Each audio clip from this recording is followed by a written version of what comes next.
Bonjour à toutes et à tous, c'est Rari. Aujourd'hui on se retrouve pour une nouvelle vidéo et on va débriefer les deux huitièmes de finale qui ont eu lieu hier, donc c'est-à-dire Angleterre-Sénégal ainsi que France-Pologne. On va tout de suite commencer avec le dernier match que j'ai cité, donc France-Pologne.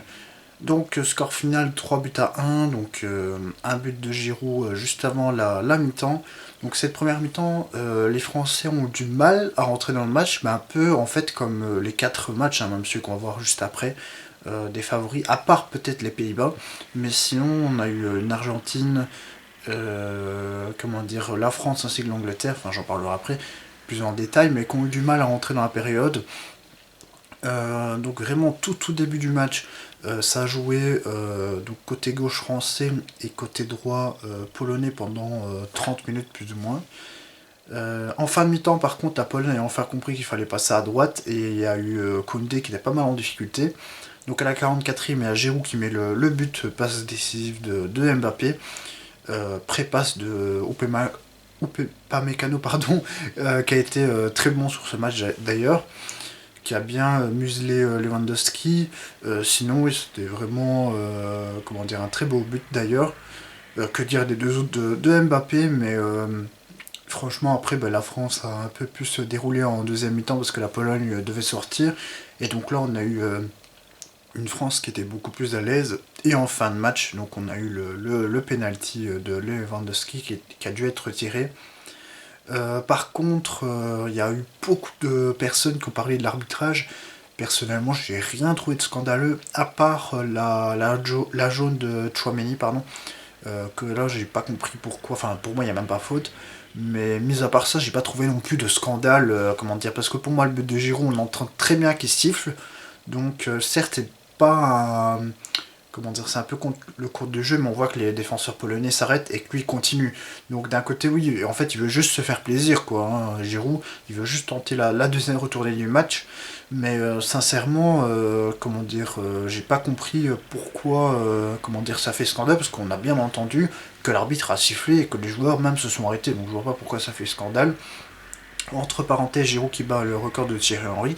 Et Giroud qui fait plus de retournées en un match que Pavard fait de bons matchs. D'ailleurs, il faut le préciser aussi, avec sa retournée en première mi-temps. Sinon, on a aussi une retournée de Munich aussi qui a fini sur le poteau un peu avant le penalty d'ailleurs. C'est vrai qu'à la fin du match, la Pologne pardon, a quand même poussé. Sinon, j'ai pas d'autres chose à dire. Ah oui, la Pologne aussi qui était un peu meilleure quand même que les 3 premiers matchs de la phase de groupe, hein, qui était vraiment catastrophique, on va pas se mentir.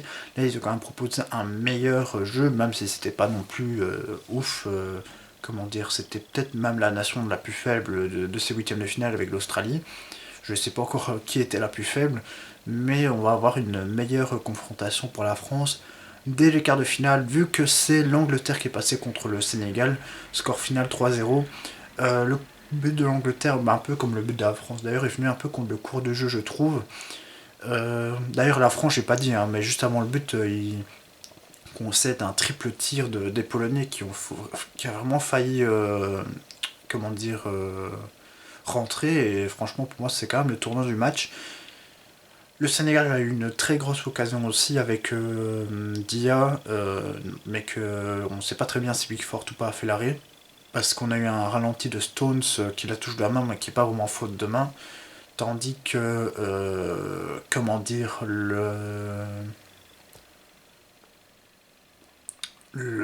comment dire, après l'Angleterre a mis 2 buts coup sur coup juste avant la mi-temps, et franchement c'est 2 très beaux buts collectifs. On a une très bonne Angleterre collectivement, je trouve. Troisième but aussi, en fait cette Angleterre ne panique jamais, on a l'impression, alors que pendant 20 minutes elle était quand même fort dominée. Je trouve qu'au début de match c'était un peu mieux quand même, hein, l'Angleterre. Et après le Sénégal a pris le dessus. Un peu vraiment, en fait pour moi c'est exactement le même match que la France, sauf que c'est 1-0 à la mi-temps pour la France, 2-0 pour l'Angleterre, et que comment dire, l'Angleterre n'a pas concédé de pénalty à la fin du match, mais sinon c'était pour moi exactement le même match, hein, sincèrement. Euh,